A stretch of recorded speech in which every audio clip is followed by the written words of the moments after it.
ఉత్తరాంధ్రలో ఉపాధ్యాయ నియోజకవర్గానికి ఫిబ్రవరి 27వ తేదీన ఎన్నికలు జరగబోతా ఉన్నాయి. ఇవి ఉపాధ్యాయ నియోజకవర్గ ఎన్నికలు. ఇది రాజ్యాంగంలో ఉపాధ్యాయులకి ప్రత్యేకమైనటువంటి ఓటు హక్కును కల్పించినటువంటి పరిస్థితి.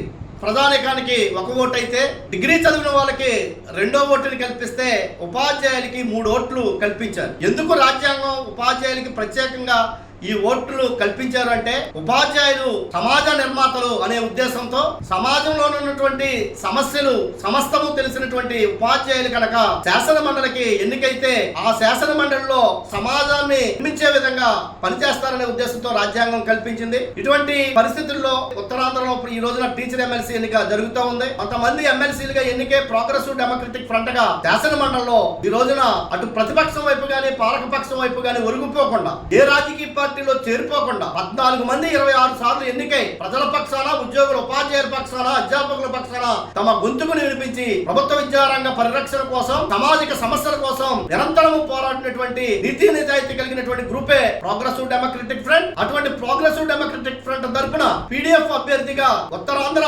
నియోజకవర్గానికి కోడెట్ల విజయ గౌరి గారు పీడీఎఫ్ తరపున పోటీ చేస్తా ఉన్నారు. ఈమె ఆంధ్రప్రదేశ్ ఐక్య ఉపాధ్యాయ ఫెడరేషన్ కి రాష్ట్ర అసోసియేటివ్ అధ్యక్షురాలిగా పనిచేసి తన మొత్తం ఉపాధ్యాయ జీవితంలో అనేక ఉద్యమాల్లో పాల్గొని ఉద్యోగుల అధ్యాపకుల ఉపాధ్యాయుల సమస్యల కోసం నిరంతరము పోరాటం చేసినటువంటి ఉద్యమ అభ్యర్థి. ఉత్తరాంధ్రలో ఉన్నటువంటి ఉపాధ్యాయ అధ్యాపక మిత్రులందరూ కూడా కోరెడ్ల విజయ గౌరి గారిని ఆశీర్వదించి ప్రథమ ప్రాధాన్యత ఓటు వేసి శాసన మండలికి పంపించాలని చెప్పి ఉత్తరాంధ్ర ఉపాధ్యాయ అధ్యాపకులకి పీడీఎఫ్ ఎమ్మెల్సీ గోపిమూర్తిగా సవినయంగా కోరుకుంటా ఉన్నాం.